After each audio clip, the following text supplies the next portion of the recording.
Okay, we're actually going to start from here, and this is on the sheet that I drew for the notes on Friday. So you recall we've got the monkey, we've got the dart, we're tracing the dart's path, we're attempting to figure out where on the y-axis it will be at the point in time when it is at a specified point on the x-axis. So we did all of that, holy moly, and we came up with a y position for the dart of 3.77240, etc., etc., etc. meters. That's its delta y, which means it's that far above where it started off. So, can I flip this? Okay. So what that means also is that the dart misses the monkey because, Didn't you add 1 meter? yeah, you have to add 1 meter. So that's 1 meter, and then this is totally not to scale. Then in addition to the meter that it started off the ground, it's added 3.77 meters to its position. So the dart's position is 4.77 meters above the ground at that point where we're concerned with it. Well, we know that the monkey is 5 meters off the ground, so the dart is going to miss the monkey by the shallowest of margins. Now, of course, we're treating the monkey as like a pinpoint. We're treating the monkey as a point object. It's not true. Monkeys take up more room than that. But we're saying, yep, the monkey is at 5 meters, no higher, no lower. The monkey has, an infinitesimally small. So this is the kind of fuzziness and unreality that we introduce to physics problems because of the assumptions we make. It's just the only way we can handle them at this level. Okay, so now we're going to look at, what have we forgotten here? The banana! Where's the banana?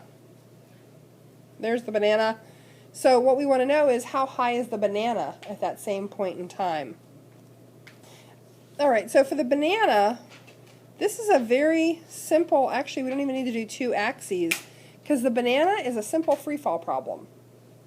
Okay? The banana is as easy as, easy as pie, easy as banana cream pie. Acceleration is negative 9.81 meters per second squared. We don't know what its delta y is. That's what we'd like to know. But we know that it has a VI of 0. So is there a way to connect A, delta y, VI, and delta t? There is. And here's the slightly tricky part. We have to go backwards to this expression for time. And even though that expression for time, and I'll highlight that in yellow to indicate that we are now going to use this for the banana, even though that expression in time was related to the dart, Gesundheit, that expression in time is the time at which the dart is 10 meters from where it started. So if we were doing this the simple, silly way, we would just solve for that and plug that value back in. Of course, we can't be that straightforward, so we'll use that expression and put it back into the problem. So we use for delta t, delta x over Vix, and that's Vix of the dart. So that was 50 meters per second, and that delta x is 10 meters. So delta y equals Vi delta t plus 1/2 A delta t squared, and we know that Vi is 0, so that goes away. Delta y equals 1/2 A times delta x over Vix quantity squared. Yeah, pardon my screw up in plugging in. That's Vi times cosine. Okay, excellent. So you should get a delta y of negative 0.22759, etc. Okay. So now let's look at what that actually means. If the banana is falling from a starting point of 5 meters above the ground and it falls its displacement is negative 0.22759, its final position is 5 plus that. Final position 4.772408 meters above the ground. Guess what? We have a sedated banana. Okay, so what happened? Okay, so what has happened is where the banana started at 5.0 meters above the ground, in the time that it took for the dart to get to the location, to the x-axis position of the banana has fallen, so it's got a displacement of negative 0.227, etc. And the banana, if we take its starting point, 5.0 meters, and add its displacement, negative 0.2275, etc., we get 4.77 meters above the ground, which means, yeah, we have a sedated banana. So they're not all this weird. I don't know why they chose this one as a sample problem, because it's got a lot of stuff going on. So they're not all going to be like this big? No, not all, but some will be worse. Okay, so let's move on. Okay, there are 5 problems on page 104. They're all assigned. Would you like to do one together? Yes. Okay. So we'll go ahead and do, let's see, let me survey these. Okay, so we'll start with number 1. We'll just do number 1 together. So we have 2 rooftops. We have a stunt guy, Joe, and he jumps, and so the gap between the 2 buildings, it could. I'm using guy as a sort of gender neutral sort of thing. 4 meters away, the jump is made with an angle of 15 degrees above the roof, and the VI is equal to 5.0 meters per second. Okay. Now, here's the other piece of this. The roof that he's jumping to, or she's jumping to, is 2.5 meters lower than the roof being jumped off of. And let me put in a negative sign there to indicate that that's lower, though you can probably see that from the picture. Here, we'll put windows in the building so we know what these are.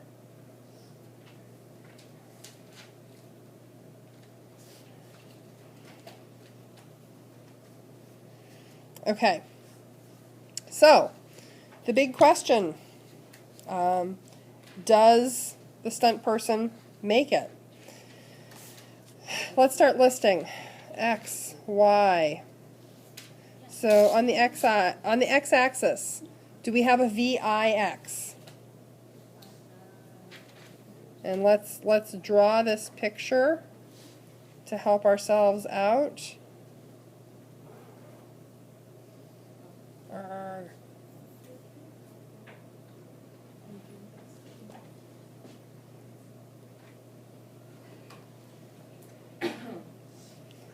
Okay, so VIX, if that's our angle, is the VI times what?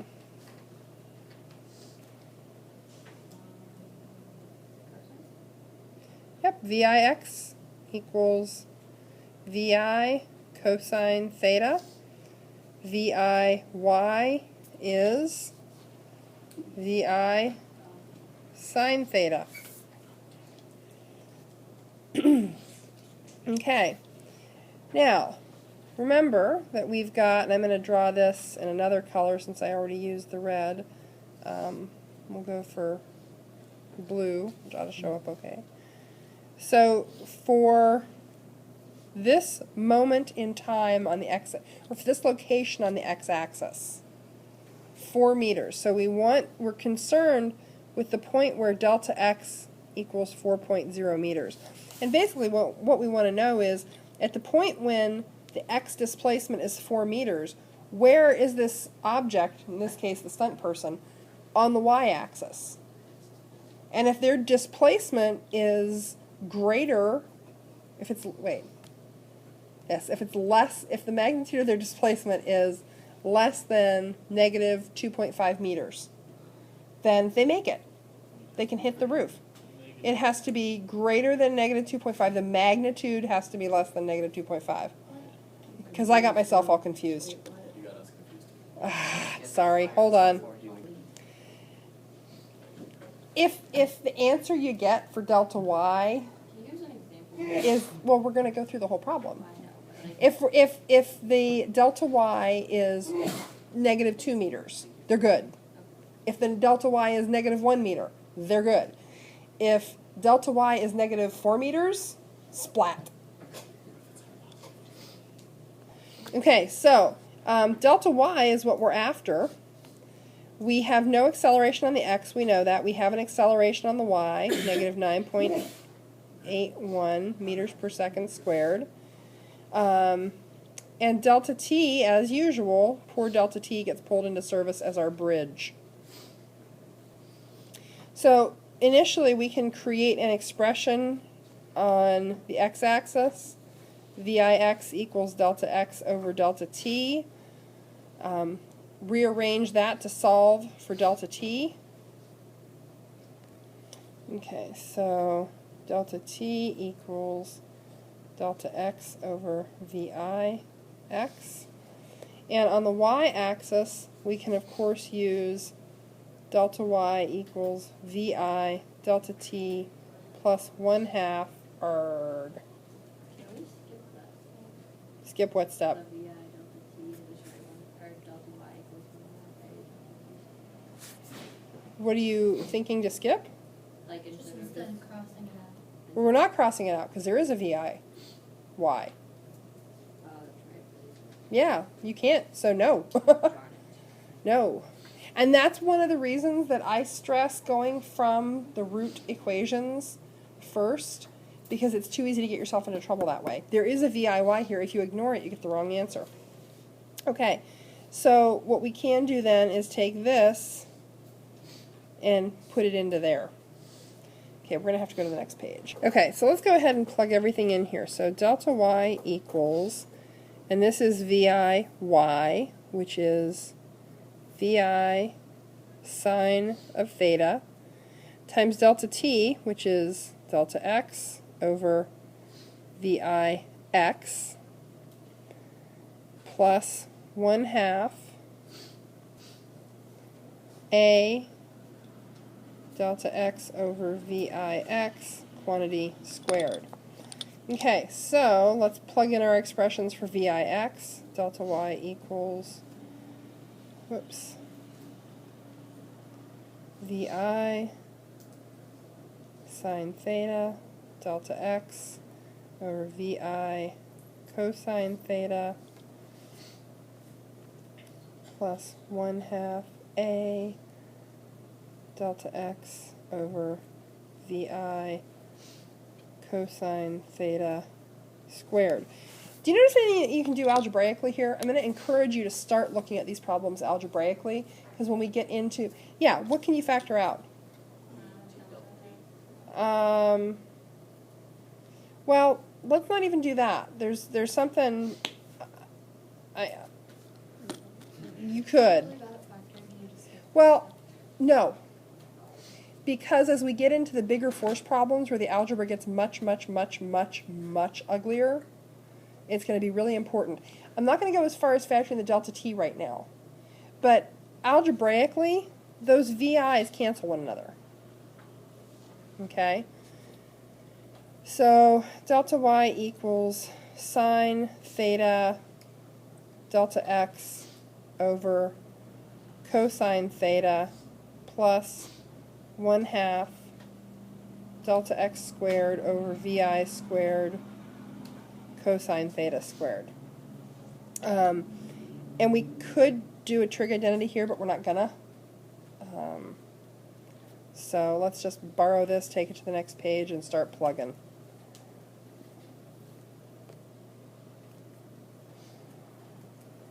Okay, so now our delta y is equal to the sine of 15 times 4.0 meters over the cosine of 15 plus 1/2 times negative 9.81 meters per second squared times 4.0 meters squared over, that's VI.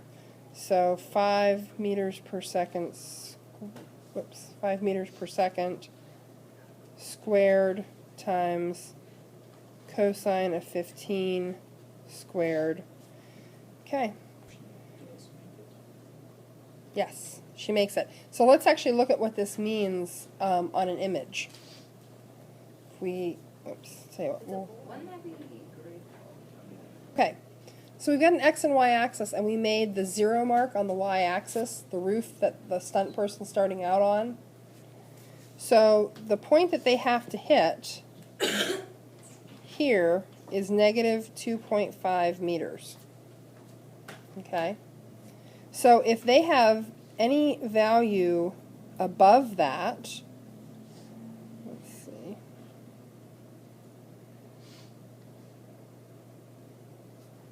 They're good. And what we came in with is, because that's their delta y, that's their change in position on the y-axis. So we're assuming they're starting off at 0. Their change in position on the y-axis was negative, what, 2.27 or something? Something like that? I don't have my slide up. So negative, What? Oh, negative 2.2. okay, negative 2.27. So that puts them, thanks a lot. There. Okay, if their delta y is negative 2 point, what was it? 2.29, and none of you helped me. Okay, then they're above that negative 2.5 meters, and they're fine. So they're above that roof level, and they're going to be fine. Does that make sense? Remember that the 0 point on the x and y axis are arbitrary? We set them. So, you can say that roof line is the 0 mark, and that their displacement is from, because in a real sense it is, because that's where they're starting out, and displacement is the change in where you start and where you finish. They're going to start out below where they finish. I thought we were trying like just like if you make it between the two, it's short. No. Remember we said right off the bat, what we're looking at is where they are on the y-axis when their x position is 4 meters from where they started. So, that's, He's not gonna miss the building at all because he's going 4 meters. He's just- well, we're assuming that, They're running, they're jumping, and then right about here is where they're at 4 meters. So they know they're gonna go forward. you're saying, you're, The building, but you just have to see how far away they are when they hit 4 meters, or like how far up they're. Yeah, you they're want to jumping, see, it was less than that, but they got here. right, 4 meters, and they would run into into the face of the building. So, so your question is like, how do we know that they even go 4 meters? Well, we're setting our delta x up at 4 meters. So we're saying at 4 meters, what's their y displacement? Now, if we came back with a y displacement, let's go back to our picture. If we came back with a y displacement of, Negative 2.2. well, negative, not even that, asking if they are going to hit the building, we don't even know how tall these buildings are. We don't know how far down is the street, because this is what we've set as our 0. This is our baseline. We know nothing about where they're operating in space other than that, the relationship between these two buildings. So, yeah, if the value for delta y at 4 meters was negative 15.0 meters, they're somewhere way, way, way below where they need to be. you know. So we're just looking at position on the y at a given point on the x. Does that help? Let's have a little conversation about something. If we have an object, such as a ping pong ball or a golf ball or whatever else, Yeah. and it is launched in projectile motion with some VI, it will have some VF. But there is a moment at top of flight. So remember, it's got a VIY and a VIX. There is some moment where VY is equal to 0. Really seriously and literally. Literally. When you get to a college physics class, one of the biggest skills you can have is the ability to sit down with a problem and start listing things, start writing expressions, and start fighting with it. I don't even mean dancing, I don't mean struggling, I mean fighting with it. And to really go from like, I don't know where the heck to start, to looking at all the things that are true. So, we'll just be working on these today and tomorrow. I had hoped to give you a FIP quiz tomorrow, but I'm thinking that won't happen. So, okay, stopping the recording.